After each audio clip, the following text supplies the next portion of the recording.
And tonight, in the black and red corner, hailing from Dominican Republic, weighing in at about, 5 ounces, is the Cohiba XV Toro. In the yellow corner, hailing from Cuba, with a torpedo-tipped end, weighing in at probably about 4 ounces, is the Cuban Cohiba Pyramid. I'm Smoky Dan. You're watching The Smoking Den. Ring the bell. It's time for War of the Worlds.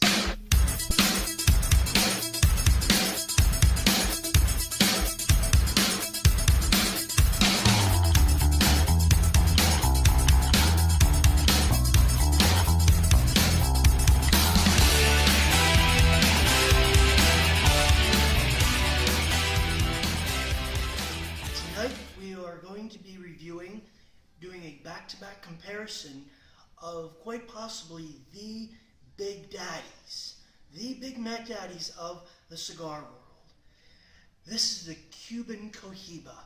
This is the only cigar that Fidel Castro smoked up until he quit smoking in the 80s. This brand is synonymous with quality. It is, I think, one of the most popular, if not the most popular, Cuban cigar. And it's that way for a reason. These cigars are amazing. I've never smoked a bad Cuban Cohiba, and I don't think I've even smoked a bad counterfeit Cuban Cohiba. And speaking of counterfeits, this is, I believe, the second most counterfeited brand in the world after Louis Vuitton. Tell that to your girlfriend. She'll probably ask you for a Cohiba bag. And if she does, just get a Cohiba box, send it to Etsy, and have them make a cigar purse for you. They actually do that now. It was a trend a few years ago. I don't know if it still is. I don't keep up with women handbags. I don't give a damn. If you do, good for you. Anyway, this is the authentic Cuban. I checked it out online. All the dots in the band line up. It smells like a Cuban Cohiba, and it is one. It size-wise, it's a little over 6 inches long, about 52-inch, 53-inch ring gauge. All Cuban. Now, as far as the Dominican goes, I wanted something that would stack up as far as being a full-bodied cigar, so the red dot wasn't going to cut it. If you're curious as to what I see about the red dot cigar, I do have a link in the comments section that you can check out my review of it. This is the XV. It hails from Dominican Republic. It has a very dark, very ugly Ecuadorian Sumatra wrapper. The cigar itself, I think, looks a little bit bent to me.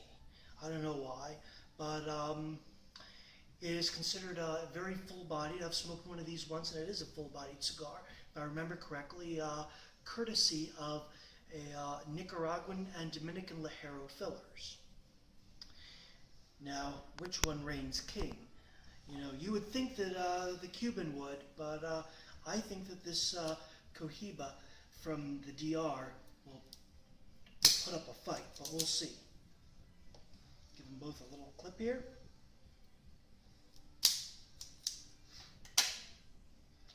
The construction of the Cuban is, looks like the cap is starting to unravel a little bit from that cut. But other than that, it is just beautiful. Some veins, a little bit of wrinkles, but it is a little bit rustic looking, but it's a very handsome cigar.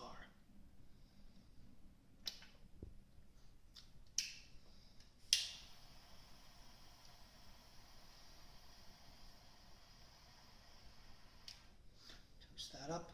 If you're wondering why I take a few puffs off of one and a few puffs off of the other, as opposed to smoking one of them and then smoking the one after that. My lighter's acting funny here. I'm burning myself.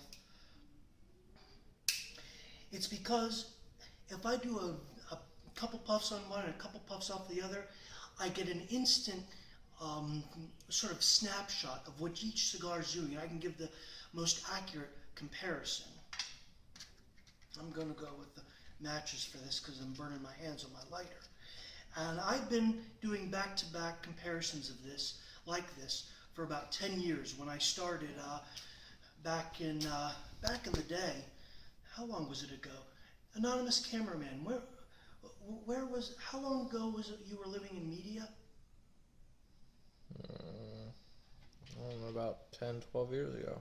Okay, well that's about the time I started doing it. My first time I did a back-to-back was with the Nestor Placentia, and I think it was called a Domingo.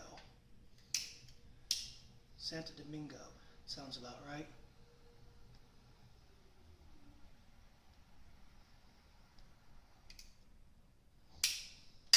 And that's how I've been doing them ever since.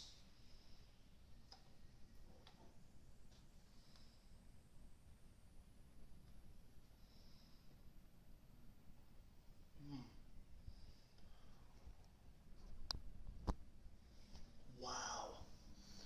A lot of layered toasted nut flavors with a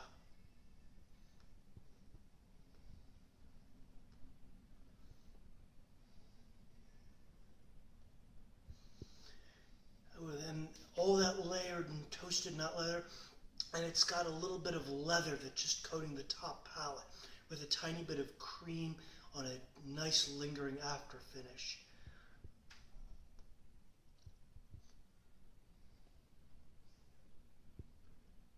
Teensy bit of like a creamy floral flavor on the bottom palate. And I'll tell you, there's a certain X factor, it's an intangible factor that it's very difficult for me to put my finger on, other than to say it's magical. Some cigars have a magical quality about them that transcends all the flavor profile. This cigar has it in spades. So,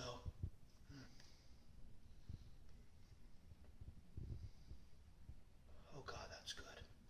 I don't want to put it down, but for the love of the review, I have to.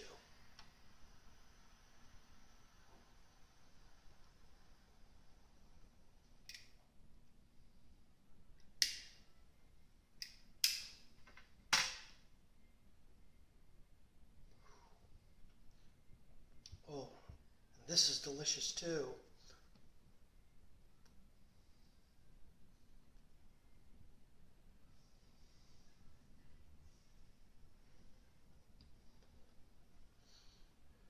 Sweet fruit in the back palate, and I'm getting some earth and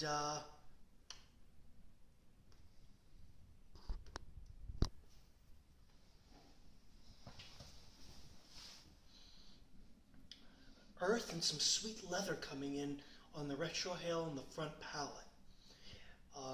This is a full-bodied cigar. I knew it would be, and it is.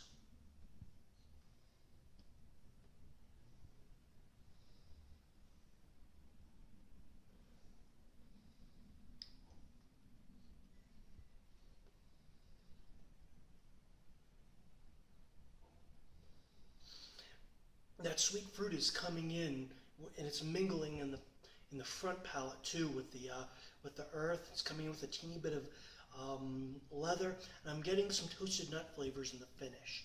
It's gorgeous. Ugly looking cigar, but it's a beautiful smoke.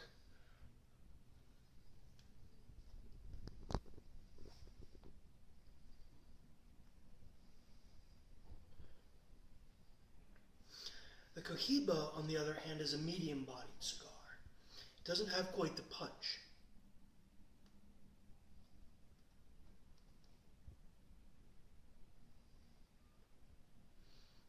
I'm starting to get, in addition to the flavors I was describing, a little bit of woodsy notes on the retrohale, but it's a layered woodsy note. Everything in this cigar, it's layered. You can just, it's almost terraced. You can feel several different notes of nut, a couple of different notes of woodsiness, and it's all there. It's just, God damn, this thing is good.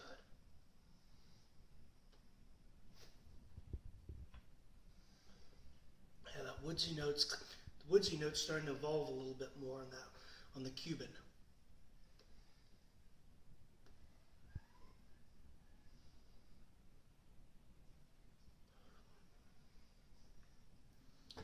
These are both stunning cigars. I'll be curious just to see what they both rate as. However, I obviously have a couple inches left to smoke on both of these, and believe me, I'll be enjoying getting them down to the nub. So we'll be back with you in a couple of seconds with the verdict on the YouTube screen.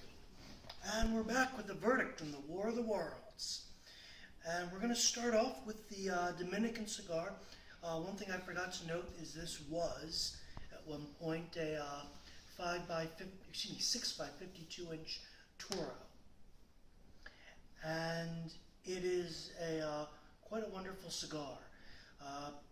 About a third of the way in, the flavor profile sort of died off a little bit, and it became a straight sort of mix of coffee and earth. It's very nice. And here in this last quarter, those dark fruit flavors are coming back in.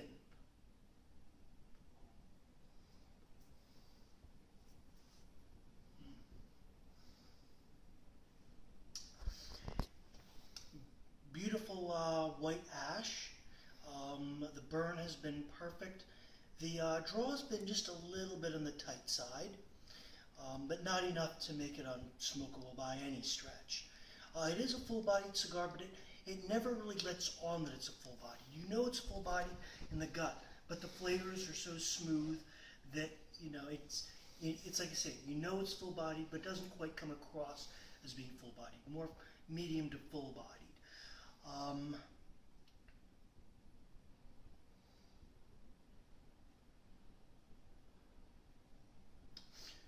Compared to the Cuban, the flavor profile is rather straightforward, but that may be saying a little bit more, you know, comparing to the Cuban than in and of itself, because it's still a gorgeous cigar.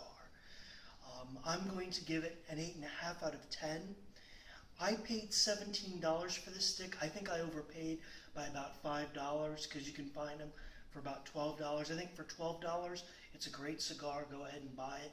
At $17, if you know, that's up to you. Unfortunately, Cohibas are becoming a bit harder to find, and I talked a little bit with a couple of tobacconists about that when I was searching for this cigar, and I'm actually fortunate I found it in a mall in D.C. When I was down visiting some family, because I couldn't find it anywhere around here. And tobacconists are telling me that they're dropping the Cohiba lines because they're prohibitively expensive and they're not selling enough of them.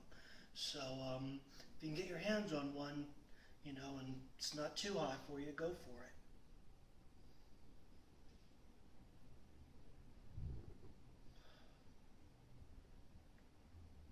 Beautiful finish. And that brings us to the Cuban. This thing has earned its stripes, from Fidel's lips to the smoking den.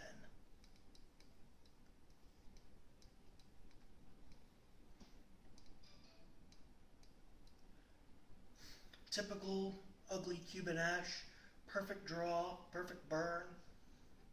It threatened to tunnel a little bit at one point and corrected itself.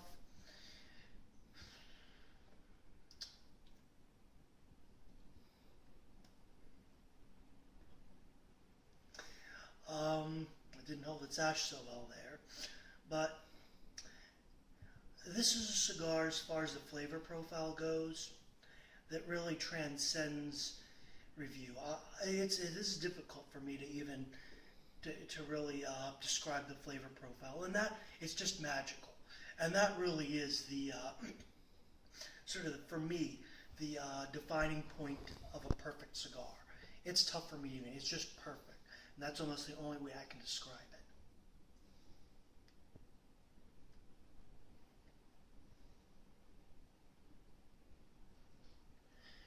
it. I mean, you search for flavors and you find little bits of everything. Toasted nut, teeny bit of coffee, teeny bit of earth, teeny bit of leather. And it's all there and accounted for, and it's omnipresent, and it's perfect. It's, you know, I don't want to describe it. I just want to lay back with my hand over my head and just relish in the experience. It is so wonderful. The only nit that I would have about this cigar, besides it dropping some ash on the floor, would be that it burns a little bit too fast for me. And I haven't been puffing on it, you know, vigorously like this. I've been puffing on this XV. It stands for extra vigoroso. a little bit more frequently than the Cuban, just to keep the burns even.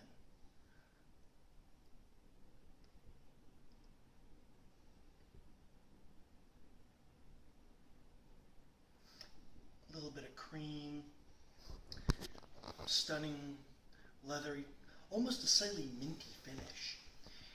It's a perfect 10 out of 10. If I could give it higher than a 10, I would, but my rating system goes to 10, and it's absolutely perfect. If you're a cigar lover, at some point you need to get your hands on a Cuban, a real Cuban Cohiba, because it really doesn't get much better than this. I mean, literally, you may never find a cigar better than this. It's perfect, just perfect.